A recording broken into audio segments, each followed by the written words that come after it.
Hello, everyone. Welcome to Spirit Sister Stories, a safe place where women can come together to share their inspirational stories of growth and transformation. I am your host, Tony Short. We trust the stories of our sisters will move you to rewrite your own. Today, our guest is Chelsea Leyland, incredible fashion DJ turned epilepsy activist who has changed the runway and the world of high fashion and music and DJing to the world of filmmaking. And we hear Chelsea's very personal story about her sister and their journey with epilepsy and her unapologetic mission to bring cannabis and plant medicine to the mainstream to support those with epilepsy. The story of her and her sister is heartbreaking and inspirational at the same time. That was recorded during the camp of summer 2020, the online space that we brought together women to learn about themselves and to explore creative and artistic expression, as well as hear from other women and other spirit sisters about their journey coming to the light and changing their lives forever. Good morning, campus. Thank you so much for being here. I am so, moved, chuffed, stoked, pumped to speak to this incredible lady. We've been business/friends, whatever that means, over the course of maybe nearly 10 years. And I have watched her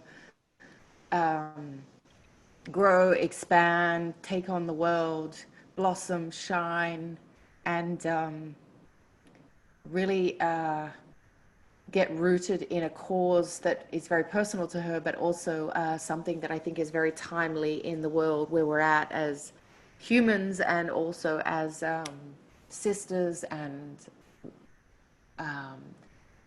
citizens of the earth, in the way we're going and how we can tap into ancient medicine such as plant medicine to bring a better life to ourselves. Chelsea, I'm so grateful for your time. And thank you so much for being here. Everybody, this is the incredible Chelsea Leyland, a very beautiful lady. And I would love you to get us up to speed with your journey. How did it all start? Go back, take me back, 10 years, starting as a DJ and then kind of going around the world and actually ending up sort of using your platform in a different way, something that became less about fashion and things like that and more about the root cause of who you are and what you bring to the world. Tell us everything, please. Of course. Well, thank you so much for having me. I appreciate you asking me to share my story and giving me a platform. So my story starts, I think, before teenage years even. I think for me, my story began when, I was growing up from the get-go with my older sister Tamsin, who suffers from intractable epilepsy, which, for those of you that don't know, intractable epilepsy means drug resistant. So unfortunately, all medications have failed us thus far, and so it is a particularly difficult condition to live with, and obviously to witness someone you love suffer with. My sister started having seizures as a baby, and then went on to have even more seizures, and actually, due to having so many seizures, unfortunately, developed severe brain damage as a result. She, on average, will have at least 10, 20 seizures a day. She could have up to 100 seizures a day. And so, for me, that was very much kind of my norm. And I didn't really know anything other than that. But I was always the cognitively healthy sibling. And so, I helped my parents care for her growing up. When she was about 7, she went off to a special needs school. And when I was about 13, I noticed that I started to have some strange reactions to particular things that were quite concerning, like, for example, dappled light in a car. I remember being, sitting in the back of a car, and when the light was coming through trees, which is that light that I imagine for most people is actually quite beautiful, where it dapples and sort of flickers on your eyes. I remember having this very strange sensation, these almost like interruptions in my brain. So if I was in conversation and I began to feel that, I would almost sort of lose my train of thought, and I would lose where I was at in the conversation. And I remember saying to my mum, I have these very weird things, and she would sort of say, oh, don't worry me, because obviously, my mother was quite stressed, having already had one child with severe disabilities. And unfortunately for me, those sort of strange sensations increased and became more frequent over the next 2 years. And eventually at age 15, I was diagnosed with a form of epilepsy called juvenile myoclonic epilepsy, JME. In comparison to my sister, it's very mild. I obviously live a normal life. My sister lives in full-time care here in the UK. And I was very fortunate that I went on to have a very successful DJ career, which is quite hilarious and ironic when you think of the fact that, I was or am an epileptic DJ. So I probably chose the most inappropriate profession that I could have. But maybe that also gave my journey a little bit more texture and color, and sort of allowed, I like to say, a slightly more colorful platform to do the work I'm now doing. But I predominantly worked in the fashion world. I had the most, I sort of talk about it in past tense just because the last few years have been less focused on DJing, but I really did have an incredible time. I struggled a lot with my health. I was having a grand mal seizure every year or two, which doesn't sound like that much, and especially not compared to my sister. But I was having other types of seizures. So I was having aura seizures. I was having myoclonic jerks. So I was having these different types of seizures. And what I always explain to people is epilepsy is such a complex condition. And it's really an umbrella term for so many different types. You can have seizures that are triggered by specific pieces of music. You can have seizures that are triggered by temperature. I have a friend that often has seizures when she gets into the bath. You can be brought out of a seizure, some people, by specific types of music.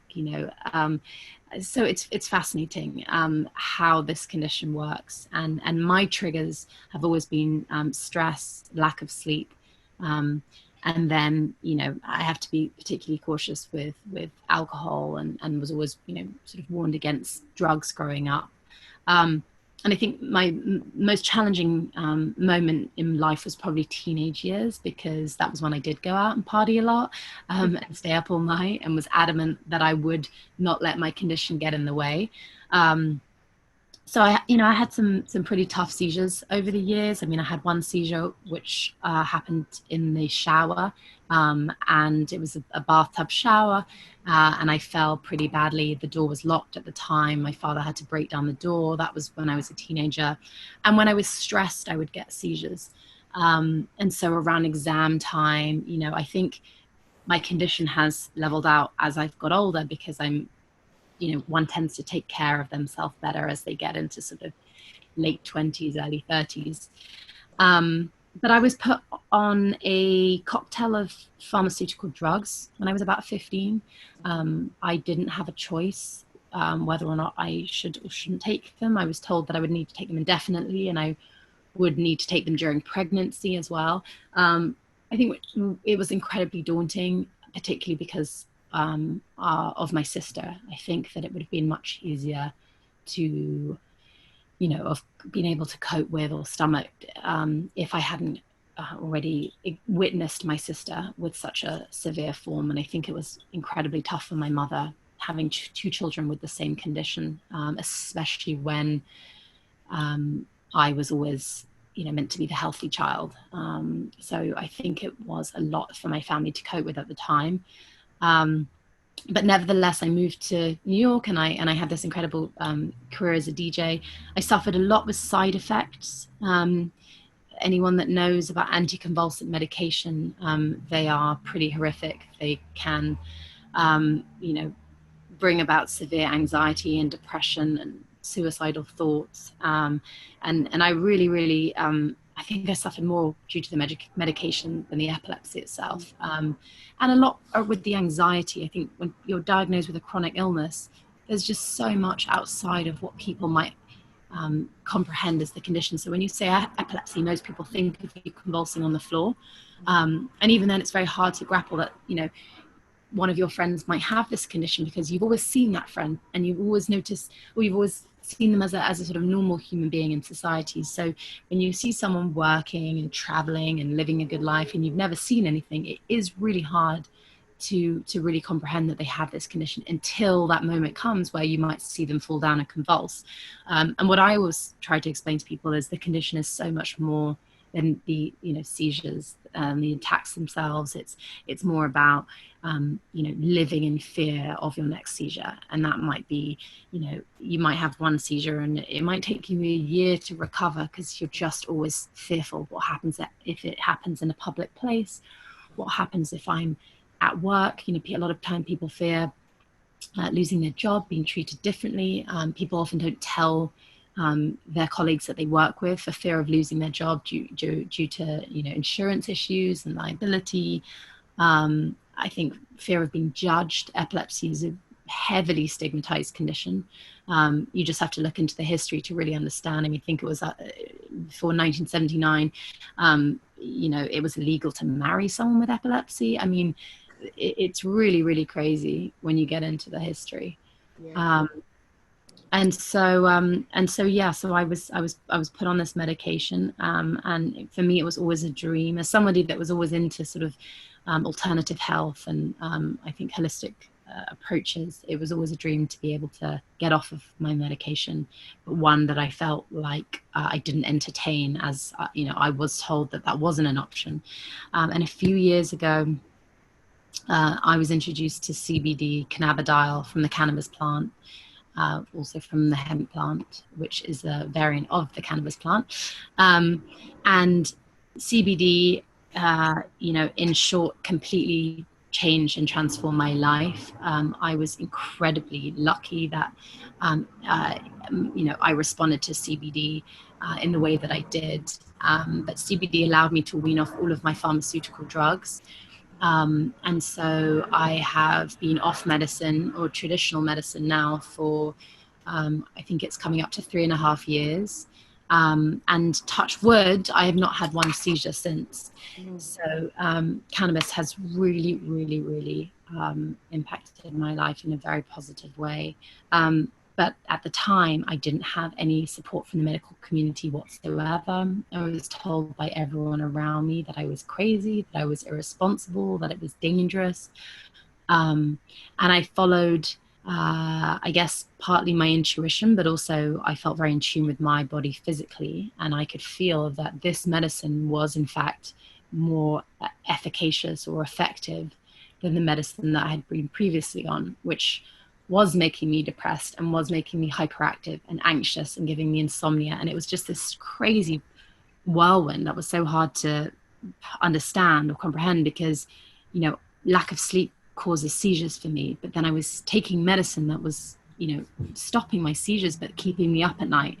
And I really need sleep. So I could never really get my head around it. And I do believe that I had a lot of other issues that I developed because of the medicines that I was on, like IBS, hormonal imbalances. You know how it is. You take one medicine for something and then you usually create another issue.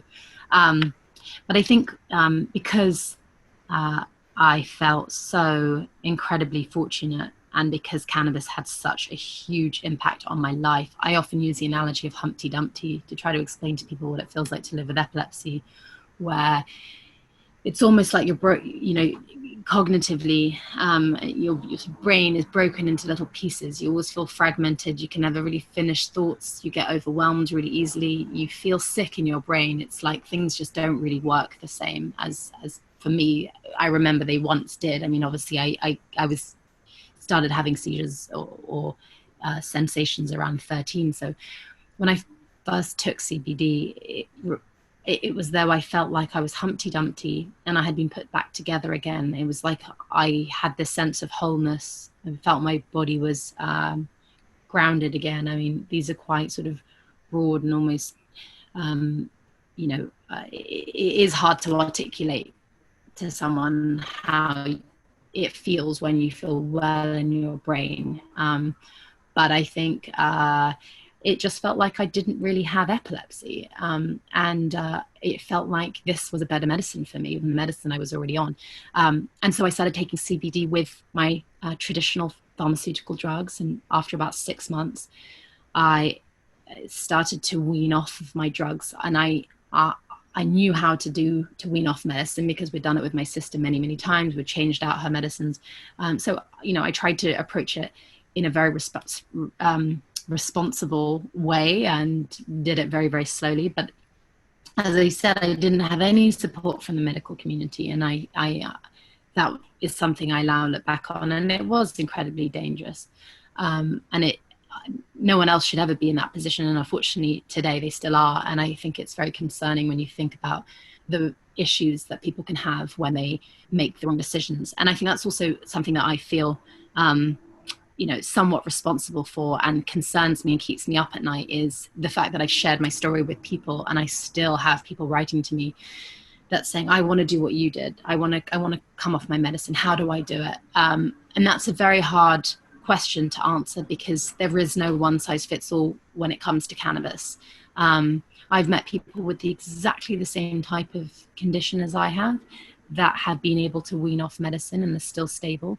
I've met people that have been able to bring their traditional meds down a little bit, and cannabis is helping them with their sleep and their anxiety, which in turn is improving their epilepsy, because we know that these things are such triggers for epilepsy.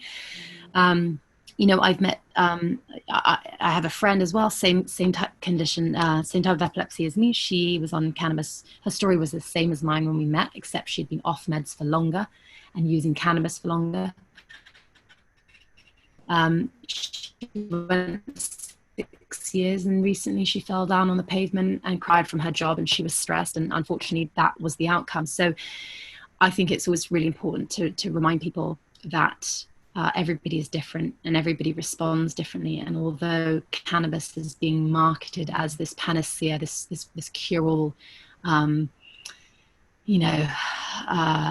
sort of, it's going to come and save everyone. Unfortunately, that isn't the case. And some people will have a lot of luck with it and some people might not. And so, I think when I really felt stable and I had weaned off all of my medicine, I just wanted to shout from the rooftops and share my story with everyone. So, as people tend to do in this day and age, I took to social media to use the platform that I had built through DJing to share my story. And I think I was very excited and I was very eager to share my story, but I also was a little naive, and I didn't know then what I know now. And I think that, and I didn't know anything really, if I'm honest. I didn't know anything. I knew how I felt, and I felt very let down by the medical community, and I felt like people deserved to know, but I didn't think about potential consequences. And I think I also didn't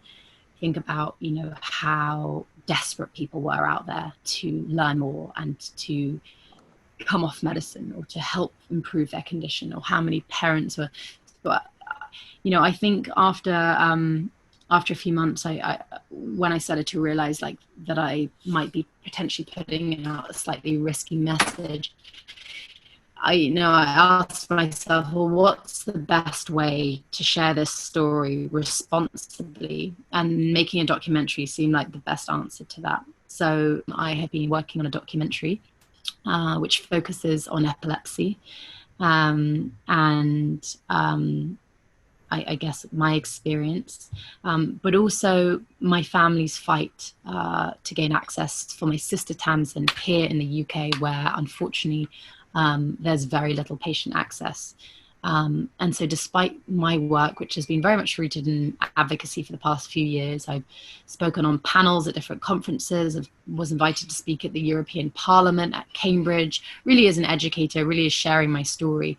And despite the fact that we've had a change in legislation here in the UK since we started this documentary, and cannabis is now technically legal for medicinal use, the reality, unfortunately, is that patients, and the most vulnerable patients, I'll add, like my sister Tamsin, still do not have access. So my work now is rooted in fair and safe patient access to a standardized medical grade cannabis product. And, you know, I guess the way that I'm trying to achieve that is very much through sort of tugging the heartstrings and sharing my story, and you know, helping to kind of spread the word about my experience. And but yeah, I mean, in terms of kind of bringing you up to speed today, I'm still using cannabis to treat my epilepsy, and my sister Tamsin still doesn't have access. And you know, it's not to say that this would cure her epilepsy, or this would, you know, even have a dramatic impact. Unfortunately, that probably wouldn't be the case given the severity of her condition, but it might improve her quality of life. And I think at the very least, what we and, you know, my family are really asking for is just a chance to try it. And that's really it. And my sister and I share the same genetic mutation, which we also found out by way of shooting our documentary. And we found out that it is genetic. And so there is a strong chance that it might work for my sister, given that we have the same genetic mutation. So when you think of it in that context, from a scientific perspective, it is atrocious that we still haven't been able to gain access. And so that's really, you know, our ultimate goal for the documentary. We did think that our ending would be, I guess, this kind of fairy tale ending where we would gain access and we'd be able to film the journey with my sister and see her life improve. And that hasn't been a reality. And we're now a few weeks away from finishing our film. We're in post-production, and our ending is in fact very sad and sort of, you know, focused on this fight to gain access. But really, unfortunately for my sister Tamsin, time is not on our side, and time is running out. So it's very much a race against time. But standing up for the patients that don't have the ability to fight for themselves, and make decisions for themselves is really what I care about, because people like me, we actually obviously have the ability to go out and fight our own battles, and it's just unfortunate that those that really need it the most aren't able to do that. So I think in this day and age, we are our own best advocates. Yeah, so that's kind of my epilepsy journey, I guess, and my health is fairly stable right now, which is great. And you know, I think for the longest time I felt very confused because I had these two sides of myself. When I was DJing, I started to feel that I was missing something. It felt quite vacuous to me, working in the fashion world and living this very fantastic, you know, sparkly, glitzy, glamorous life, and traveling around the world and flying here and there. And I think what I felt that I was missing, which I then later realized, was, you know, I wasn't really connecting with my inner child, and I think my my purpose, and that was always, you know, connected to my sister. And I think trying to fight for her, and I think I try not to focus too much daily on the kind of pain of the situation around my sister, because I think that wouldn't be the healthiest thing for me. And I think that's why I try and kind of look at it in a sort of broader sense and be able to use this battle of fighting for her, but fighting for patients across the board. And so that's really kind of what I've tried to do with my work. And there's a whole nother stage, but we can go into that in a second. I mean, bravo. And thank you. And I mean, there's so many beautiful intricacies of your story that is such an honor to hear, to receive, to share. I think that listening to what it must have been like to be a child with a sister and your mum, like the sort of childhood innocence of your journey was sort of covered with being so incredibly supportive for your sister, which I can't even imagine what that was like. And so to be returning to your childhood innocence through your inner child, coming into your purpose, I mean, feels like a beautiful circle of life. Mm-hmm. And and crossing in something that we've been talking a lot at the camp this whole week has been about tuning into our body wisdom.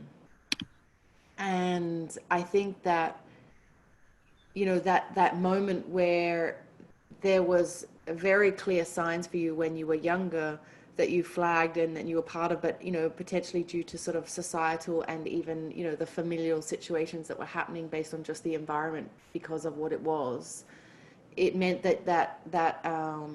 I wouldn't be as bold as to say it wasn't listened to or it wasn't able to come to the surface, but it was certainly not allowed to be tuned into, of which where you are now, which again brings you back to your purpose. And it's really, I think, a huge message that as women, we either weren't taught or it wasn't allowed or it wasn't honored or it wasn't you know, meant thought of being something that was even a thing, you know, like really the concept of listening to our intuition. You know, I certainly didn't learn that was a thing until I got to my 40s and I had some really shitty things that went down. Then I was like, oh, right, I could have, Right. you know, done something about that. But that's, again, part of the journey. So, seeing you shine from the heart and tell your story at the heartstrings, being a Leo, that for me brings a lot of joy because that's really what you're driven through, your heart and the feeling. And you can feel it. You can feel through the story using your platform for good. I've always thought about something in that world. There's so many people with platforms, and then it's really actually more about what you're going to do with it. Yeah. And again, that sort of ties into the Spirit Sister stories. Part of the reason why it was so important for me to speak to you, albeit our very limited sort of engagements, there's always been this force behind you of how you're going to use who you are and what you are from the inside, which again is, you know, back to the intuition and sort of the wisdom for telling the story of where we can go from here. It's less about what happened and why it's not happening, whilst I love that you got into the research and the medical, the sort of statistics and sort of the truth of some of the scientific facts, if I can say, because I think that's important as you go out through the journey. And it's less about what you didn't do or what happened. It's really about what we can do from this place forward, which is, you know, really brave and incredible because it takes a lot of effort to be in that type of engagement with yourself, the world, and everything else that you're trying to bring through. So I want to say thank you. Oh, thank you. Yeah, I mean, I think it's certainly with like making this film, for example, you know, I think intuitively I've been very pulled towards, you know, and guided by my intuition when it came to this project. It was like, I know we've got to make a film. I know that we need to get our story and share it. And I know that there is a lot of power in that. And I think also human beings can really relate to this narrative of really just two sisters and the love for one sister to the other. But I think, you know, I would also be lying if I didn't judge myself along the way and I think be afraid of kind of sharing my story. I think that's a big one, is kind of, you know, and something definitely that I'm trying to work on, which is letting go of the, well, what will people think of me? Will people just think that I'm sharing our story to try to, you know, strengthen my profile or to make people feel sorry for me? I think these are just all quite sort of like, I know, perhaps normal or slightly paranoid thoughts, you know, that crop up, and perhaps that is just, you know, what comes when we get really raw is just a little bit of fear. And I think also, you know, like I said before, I came from a world, and not to sort of bite the hand that fed me, but I came from a world that felt very, in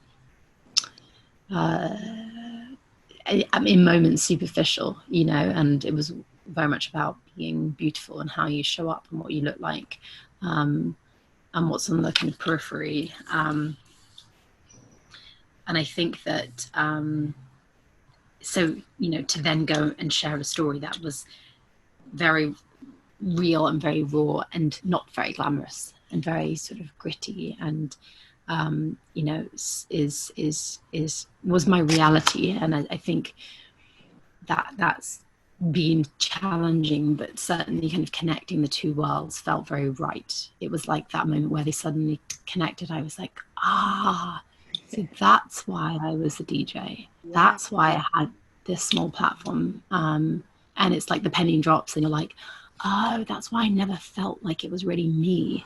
I never really felt like I was meant to be there or that I fully deserved it.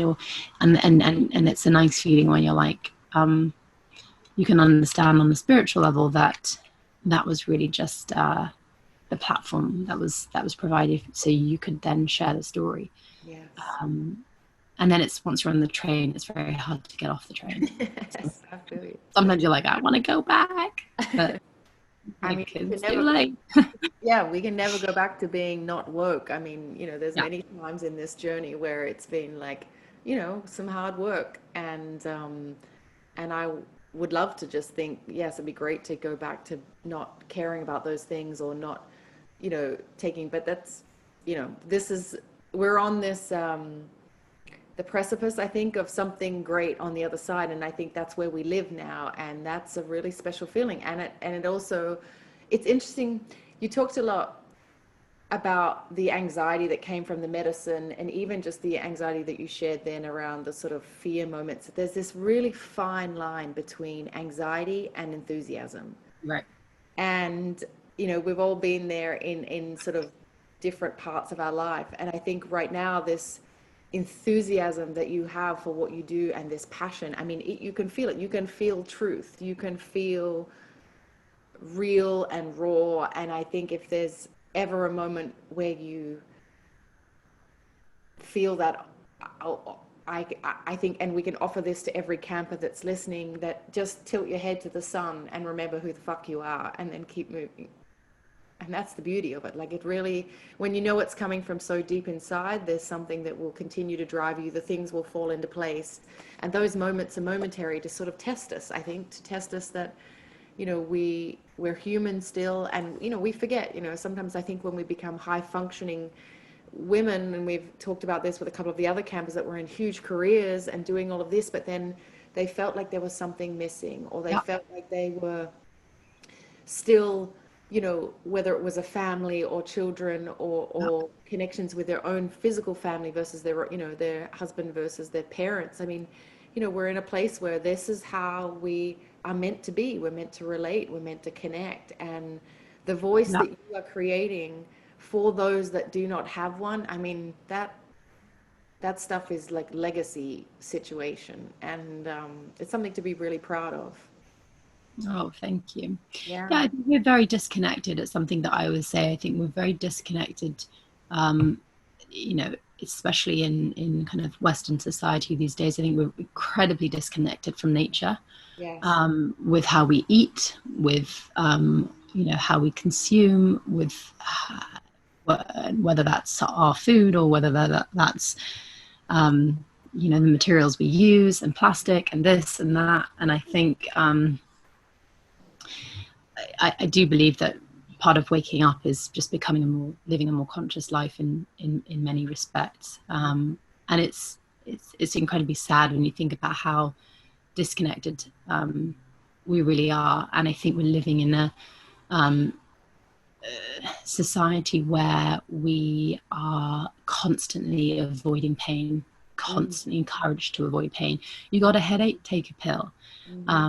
You know, you're bored, look at your phone, go on social media, and this kind of capitalist sort of pressure that's on us to constantly be working, you know, even if you're walking down the street, listening to a podcast, to make sure that you're learning, you're always doing. And I think that we are, as a result, very, very disconnected from stillness and from nature, and from, ultimately, you know, I think that is going to breed that space of relaxation, of sitting still, of, you know, breathing correctly, of meditating is really kind of at the root of a lot of creativity.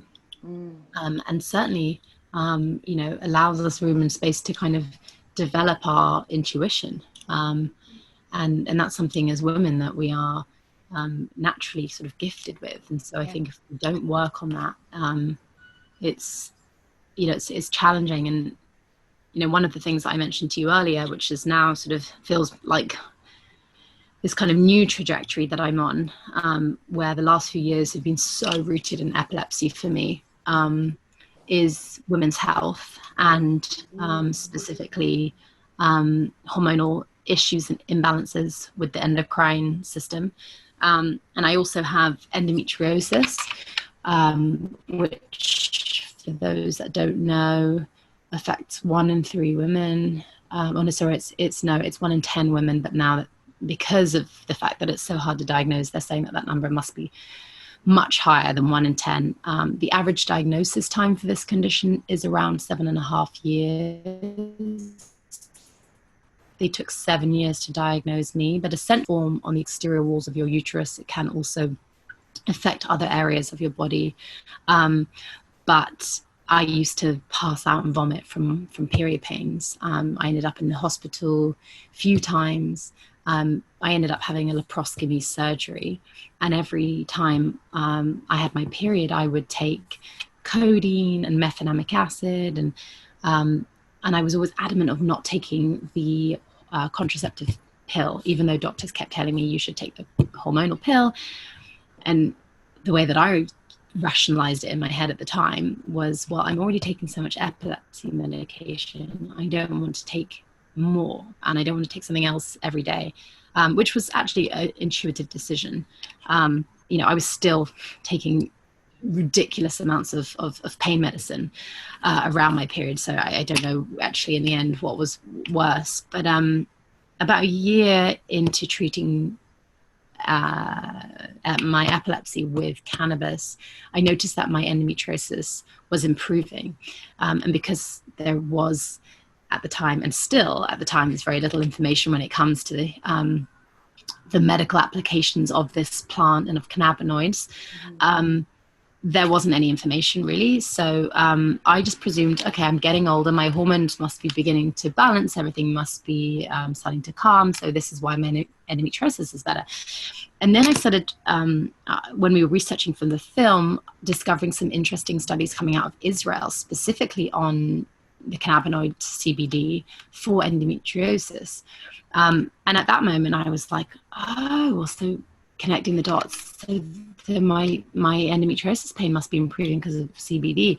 And so then I began to deep dive into different cannabis products, using products like suppositories, topicals, transdermal patches. And so I went from using, at the time I was just taking my medicine through an oil extract as a tincture, and then I went to using products specifically intravaginally, which just again was like another game changer for my pain. And I stopped using medicine like codeine, mefenamic acid. These are actually what we prescribe in England, which are not nearly as strong as what people are taking in the US, which is like opioids and whatever you name. And so this area has become, I think, my more recent passion. I do still suffer from pain around my menstrual phase. It's not nearly as extreme as it used to be. I haven't passed out once or vomited once since I started using cannabis. I don't believe that I will, I'd say touch wood, ever need another laparoscopy surgery to remove that scar tissue. And I've really been on a journey to learn more about endocrine function and why women like myself suffer from endometriosis, because one thing I know for sure is you go to your OBGYN, or your average OBGYN, your average general practitioner, and they'll tell you to take the contraceptive pill, or they'll tell you to take painkillers or have a surgery. Those are sort of your three options. Yeah. No one really explains to you why you have this condition. And the fact that it's due to estrogen dominance, and how we can really, really improve this issue of estrogen dominance through lifestyle changes, through diet, through specific supplements. And I've become fascinated with learning about endocrine function and learning about the infradian rhythm that women, we have these monthly cycles, unlike men that have these daily cycles. And actually, this is really our power. And so I'm personally not a fan of removing the periods. I mean, I know for contraception people have to do this, but I really believe that this is really our power as women. And again, we talk about being disconnected. I think we live in a patriarchal society, and that's another thing that people don't realize, is that women are really, and especially you were talking about women that you connect with that feel they're in these careers and there's something that's missing. And a lot of the time, and something that I realized about myself, is that I've always been more in my masculine energy. And so I've had this imbalance because I haven't been embracing my feminine energy enough. And that is, on a kind of spiritual level, another root cause of conditions like endometriosis. But now understanding that we have these 4 phases of our cycles. We have our menstrual phase, followed by our follicular phase, and then our ovulatory phase, and then our luteal phase, and how to eat depending on where I'm at in the cycle, how to exercise depending on where I'm at in the cycle, how I should be having sex depending on where I'm at in the cycle, have massively improved my endometriosis and my issues that came with this hormonal imbalance. I was covered in cystic acne. I mean, I was getting so depressed because my skin was so bad. And I started this protocol only a few months ago, and it's the first time in my life, and I'm now just turned 33. So to have acne at 33 years old, been pretty shitty. Managed to clear my skin naturally, and managing to, all the other issues like that come with these kind of conditions that I think so many women have, whether that's bloating, whether that's constipation, PMS, tender breasts, and actually just really understanding more about our hormones. And I think that this is something that I'm really embracing and working more with my feminine energy, and sort of realizing that to be successful in life and to be driven and ambitious, we don't have to step into our masculine energy entirely. And it is so important for women to be able to find that balance, and men as well, because some men are perhaps too much in their female energy. So I'm working on a women's health business now, and we're developing cannabinoid products specifically to help women with menstrual issues. And obviously would love to help women like myself with endometriosis. We won't be able to market our products that way. God forbid the FDA will come after us. But yeah, we are working on some topicals and intravaginal products, and we do have a plan to eventually conduct a small scale quality pilot studies, so that we actually can contribute to science, and that we actually can prove that our products are effective and efficacious. Because I think I speak for a lot of women when I say I would rather try something safer and more natural first, like a cannabis suppository, than going straight to Vicodin for pain, or surgery, or the hormonal pill. So I think that I think it's an interesting time for a company like this, as we are all hopefully beginning to wake up and connect more in with nature, and remember that people have been using this plant for hundreds of thousands of years. Yes. So yeah, that's in the works. We're at an early stage, but yeah. Yeah, I would love to even have that conversation with you offline. I've been looking at that too, in terms of I've gone into premenopause, early menopause, which I never expected. But there's been, I think, everything you talk about has a physical, a spiritual, and a mental kind of part to it too. I think as you work through a lot of the stuff that you were going through, there was always the mental side of it, then there was a spiritual, and then how it reflects in our body. So it's definitely a very timely conversation. Yeah, Definitely. Thank you.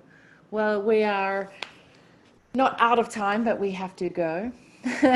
And Chelsea, honestly, you are so beautiful, and I can feel every part of your energy and your um, connection to something bigger. And it's very special to share the stage with you this morning, and to know that anything I can do to help your cause would be a pleasure and a gift. So Thank you. don't ever forget to reach out if there's anything that we can do. And at the same time, yeah, it's been a real pleasure knowing you. Oh, well, thank you so much for inviting me to speak, and for everyone that joined. And we'll hopefully be in touch soon. And thank you for giving me the platform. Yeah, absolutely. Keep us posted when the documentary comes out too. We'll definitely Yeah. share that. We're changing the names, but we also have, all updates will be on our social media account for the documentary, which is currently CBD 4, the number 4, epilepsy. Okay, beautiful. But hopefully, yeah, within the next couple of months, we're hoping it will be out. So fingers crossed. Incredible. Thank you so much for being here Thank today. you, Tony. Thank you, Yeah. everyone. Lots Bye. of darling. See you. Bye. Bye. Thanks for joining us. Our purpose for Spirit Sister Stories is to create a safe space where every woman's voice is welcome. We invite you to share your story and be heard. And remember, keep shining your light. We'll see you soon.